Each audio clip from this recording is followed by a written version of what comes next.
Sometimes the process of choosing the right piece of equipment for your system can involve a lot of trial and error. I know we would all love to get it right the first time, straight out of the gate, but sometimes you do. You just have to walk it in until you hit the bullseye. But doing this can often result in you ending up with a piece of gear you may not have expected.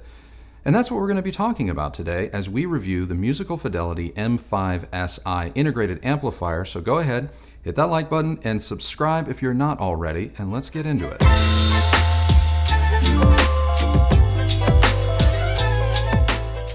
The M5si is a stereo integrated amplifier that sits smack dab in the middle of Musical Fidelity's M series of products. Now, it packs quite a bit of power at 150 watts per channel into 8 ohms, and it has an internal dual monoblock configuration.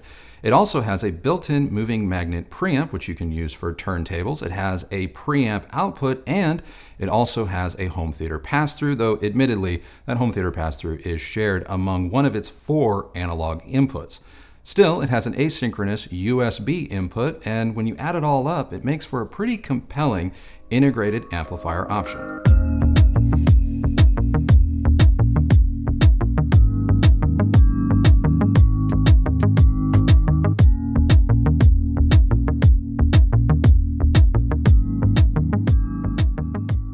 Musical Fidelity's M series of integrated amplifiers share largely the same physical appearance, so telling the M5si apart from the others can be difficult. Still, I absolutely love the way the M series products look, especially in their white ceramic-like finish. Now, you're free to disagree, but I think it is absolutely the bee's knees. And I just love how minimal and unassuming yet high-end the M5si looks and feels, because this thing is built like a tank. And if it weren't for the included plastic remote, there would be absolutely nothing about the M5si that would otherwise alert you to its relative high-end affordability. But let's talk about that remote control for a brief second. It's crap. It's the same remote that you would get whether you buy an M2 or an M8xi, which is inexcusable. If you've seen our combo review of the M8xi and M3si, which Christy will link to down in the description, you know how I feel about this remote. And my feelings haven't changed here. It has the same wonky layout, silly buttons, poor responsiveness, and honestly, it has no business being paired to an amplifier of the M5si's caliber. Now pay attention, because we have actually paired this particular integrated amplifier with a lot of different products, because we've had it for a little while. Speakers included the Heresy Mark IVs, the La Scalas you see behind me, Q Acoustics Concept 300 bookshelves, as well as the Wharfedale Denton 85s. Now, we've streamed music from Tidal in high res through the Auralic S50 Pro, and we've even managed to watch television and movies with it by connecting it to our LG 8K Smart TV using an HDMI to analog audio extractor. Now, we've used 3 different turntables with this amp, starting with the Audio-Technica 140XP, the Fluence RT85, and Andover Audio's new Spin Deck. If you need a recap of that list, you can find it down below. Earlier I said that you sometimes have to walk your way into a bullseye when it comes to selecting the right gear for you and your system. And for us, this journey started with the Musical Fidelity M8xi, which is arguably the brand's flagship. I absolutely loved that amplifier, and I still think about it to this day, and I often wonder if I made the right choice by sending it back, because it was that special of a product, at least for me. It checked all of the boxes save for one. It is just huge and heavy. And for someone like me that has to change out gear rather frequently, sometimes daily, the act of having to deadlift that sucker just wasn't going to be sustainable. The M8xi led us to the M3si, which is quite the pendulum swing, I know, to go from like flagship to, say, entry level. But I'm really glad that we went downstream, because it showcased just how much performance you get in the M3si. Now, I'm not saying the two amps are remotely comparable, but you can definitely hear a lineage. And I seriously thought about hanging on to the M3si as sort of a budget to mid-fi reference, but we only have so much room in this house to hang on to gear, and I was concerned that the M3si may not be the, what is the word, like the best amp? What did you say? For every loudspeaker in terms of power, so the search continued. And that brings me to the M5. For roughly $500 more, you do get almost double the power of the M3, but you retain all of the M series looks and functionality. But with great power comes even greater responsibility. So how does the M5si measure up? Let me just get this out of the way. I don't think it's possible for someone to be disappointed in the sound quality of a Musical Fidelity integrated amplifier at any level. What becomes difficult is just the sheer fact that there's so many integrateds with which to choose from. It's kind of like the Cheesecake Factory menu. By the time you get to page 4, you forgot what was on page 1, and the next thing you know, you've been in your booth for 4 hours, and you've only ordered a drink, and you're starving, and you end up just getting the chicken fingers because you can't think of anything else. And that's how many options you have with Musical Fidelity, and they're not that different. In fact, they really only differ in terms of their power output and internal amplifier construction, but these are two things that matter. The M5si's sound is one of absolute ease and effortlessness. It's not wholly transparent or colorless, but its sound signature is very alluring, at least to me. I wouldn't classify it as neutral. There is a mild emphasis on the mid-bass and bass regions, and as a result, I think that you're just going to find that you get the sense for or feel just a little bit more bass compared to comparable amplifiers. And this was more than evident when we paired it with our Klipsch Heresy Mark IVs, which on their own don't always manage to hit the lowest notes, and yet with the M5si in the mix, they did seem to pack on a few extra pounds. Thankfully, that bit of added bass depth does not come at the expense of speed and detail, which is something that I've come to expect from Musical Fidelity. The texture it just brings out of instruments like drum kits and bass guitars, it's just one of the things that I respond to the most. And it makes you want to just keep listening to bands like Rage Against the Machine or Tool, because the M5si does that type of music justice. And then you get to the mid-range, which because of the M5si's slight emphasis on bass and mid-bass do feel more weighty and grounded. Vocals are just locked in space and have a real sense of presence to them that makes it very difficult to go without once you've experienced this. And tonally, the human voice sounds absolutely right through the M5si, like you're listening to it unfiltered. Our Unity Atom has great mid-range, but it does smooth over some of the detail and inflections, which makes the mid-range very pleasing, but the M5si by comparison just feels more real. And the same is true of instruments that occupy the mid-range space. Take, for instance, an acoustic guitar. That same organic, real quality is present. Pair the M5si with high-efficiency loudspeakers like our Heresy Mark IVs and be prepared to hear subtle cues in the music like never before, because this amp just seems to get in there and shine a light on everything.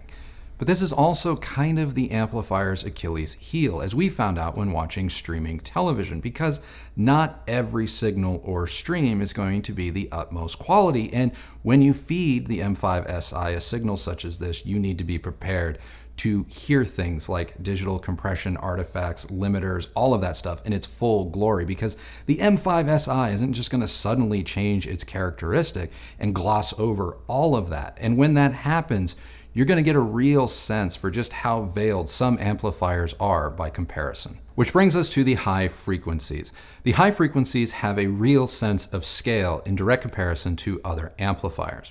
For example, a lot of other amplifiers manage to get the metallic ring of a cymbal correctly. They may even give you the dynamic impact of like stick on metal, but what they lack is scale. What the M5 brings to the party is that sense of scale. So you get the dynamic impact, but you also get a sense of the scale of the cymbal itself.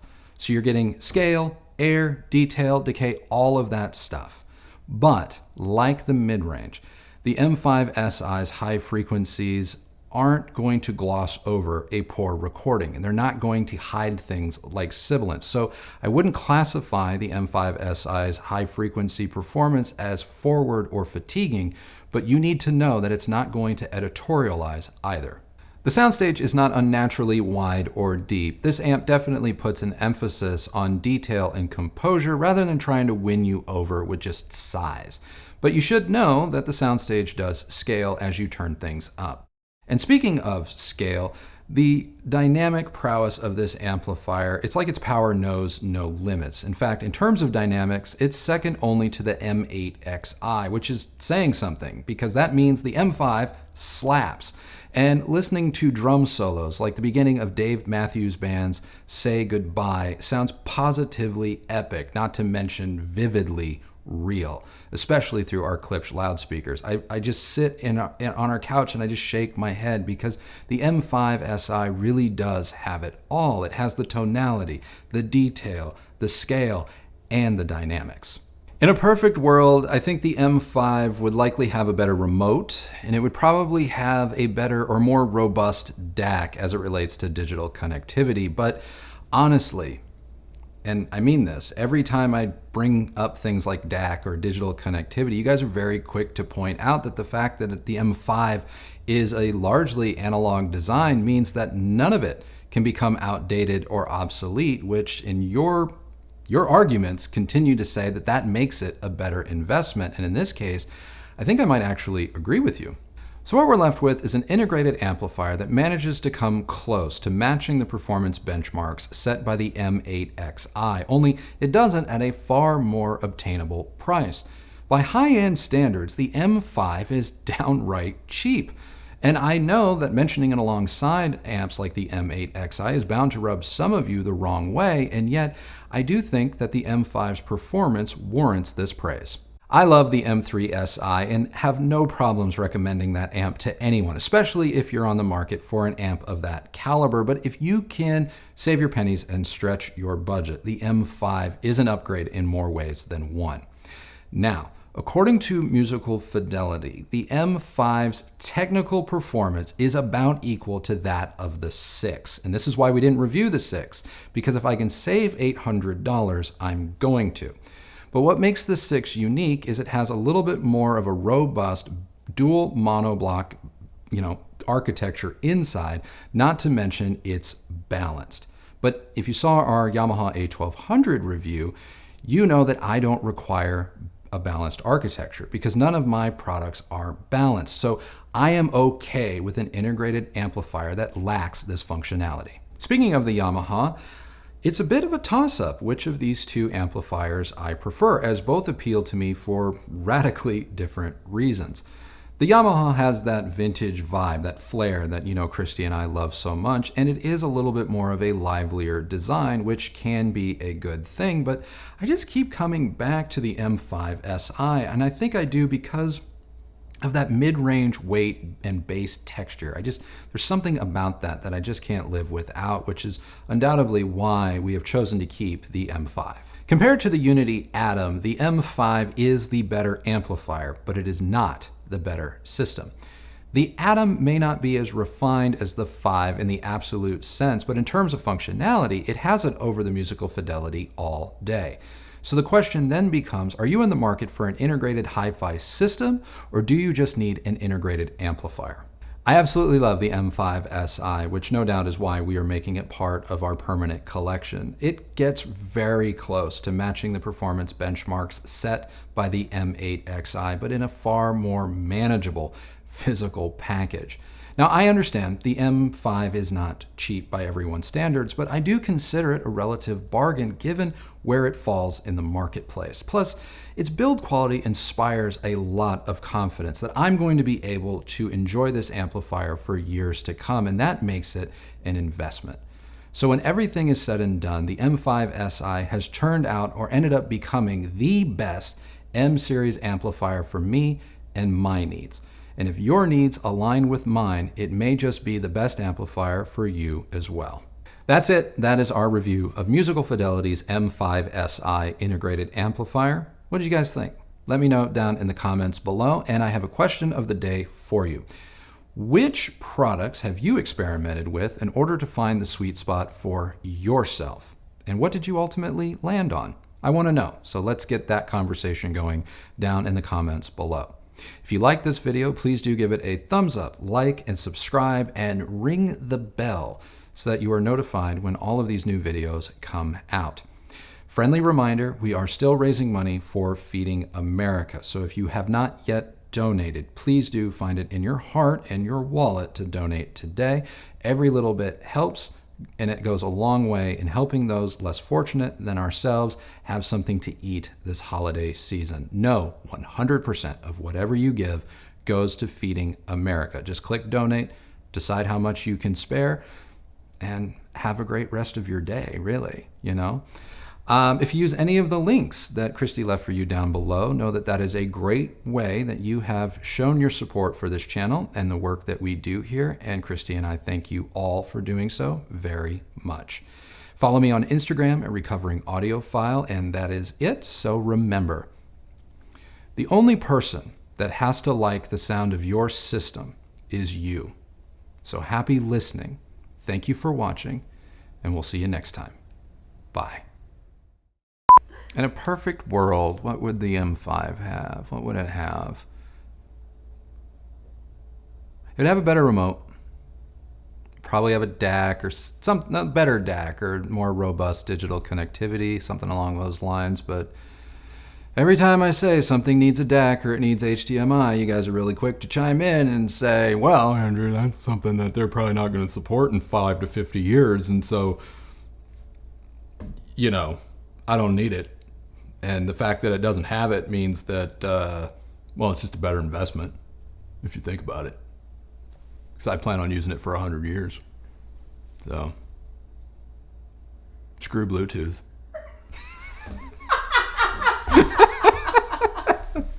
Oh my God! Oh, that was awesome. All right.